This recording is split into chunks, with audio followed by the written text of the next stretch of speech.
এই দোয়াটা শিখে নেন, ইনশাআল্লাহ আপনার জীবনের সমস্ত সংকট কেটে যাবে। আমি নিজেও এই দোয়াটা বেশি বেশি করার চেষ্টা করি। দোয়াটা হচ্ছে, মুসা আলাইহিস সালাম একটা গাছের নিচে হেলান দিয়ে বসলেন, বসে দেখলেন দুজন মেয়ে দাঁড়িয়ে আছে দূরে, পানি নিতে পারছে না। লোকজন পানি নিয়ে যাচ্ছে, ওরা দাঁড়িয়ে আছে বেচারি। মুসা আলাইহিস সালাম গিয়ে বললেন, কি সমস্যা আপনাদের? এটা নিয়ে আপনারা আবার মেয়েদের সাথে কথা বলার চেষ্টা করেন, ঠিক আছে? মাহারাম গায়রা মাহারাম মেনে চলুন। তারা বললো যে আমাদের বাবা অনেক বৃদ্ধ মানুষ, আমরা পানি নিতে পারি না যতক্ষণ না আমাদের কম পানি নিয়ে চলে যায়।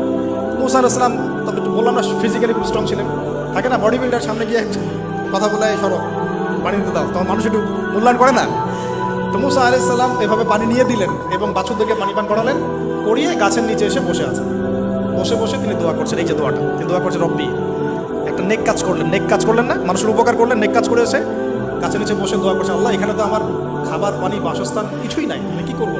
রব্বি ইন্নি লিমা আনজালতা ইলাইয়া মিন খায়রিন ফাকির, রব্বি ইন্নি লিমা আনজালতা ইলাইয়া মিন খায়রিন ফাকির। আবার বলেন, রব্বি ইন্নি লিমা আনজালতা ইলাইয়া মিন খায়রিন ফাকির। অর্থ হচ্ছে, হে আল্লাহ, তুমি তোমার পক্ষ থেকে আমার উপরে যে নিয়ামতগুলো দিবে, আমি এর জন্য ফকির হয়ে বসে আছি।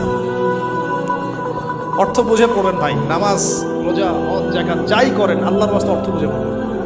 অর্থ বুঝে পড়লে আপনার ইবাদতের স্বাদ পাবেন, তৃপ্তি পাবেন, আল্লাহর সাথে কানেকশন হবে, আল্লাহর নূর পাবেন, মাআরিফত পাবেন, সত্য স্বপ্নও দেখবেন তখন ইনশাআল্লাহ।